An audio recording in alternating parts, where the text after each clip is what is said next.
જય દ્વારકાધીશ। આજરોજ આપ સર્વેને જણાવતા આનંદ થાય છે કે આજરોજ રિલાયન્સ ઇન્ડસ્ટ્રીઝ લિમિટેડના એક્ઝિક્યુટિવ ડાયરેક્ટર શ્રી અનંતભાઈ અંબાણીનો જન્મદિવસ હોય તેઓ શ્રી દ્વારા 30 કરોડ જેટલી માતબર રકમનું ડોનેશન શ્રી દ્વારકાધીશ મંદિર વ્યવસ્થાપન સમિતિમાં દાન જાહેર કરવામાં આવેલ છે।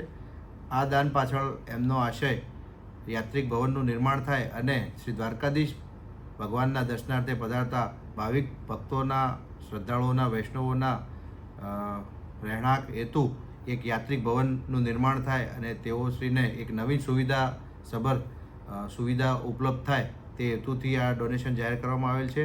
હું શ્રી અનંતભાઈ અંબાણીજીને જન્મદિવસની હાર્દિક શુભકામનાઓ પાઠવું છું। સાથોસાથ તેઓને આ દાન કરવા પાછળ તેમનો જે શુભાશય છે એ બદલ તેમનો આભાર વ્યક્ત કરું છું અને ઉત્તરોત્તર ભગવાન દ્વારકાધીશ એમની પ્રગતિ કરાવતા રહે, એમનું હેલ્થ સારું રહે એના માટે શ્રીજીને પ્રાર્થના કરું છું। સાથોસાથ તેઓ આ પ્રકારના મંગળ કાર્યો ભગવાન એમના હાથે કરાવતા રહે અને લોકોને સુવિધા ઉપલબ્ધ કરાવતા રહે એવું ભગવાન દ્વારકાધીશજીના ચરણોમાં પ્રાર્થના કરું છું। જય દ્વારકાધીશ।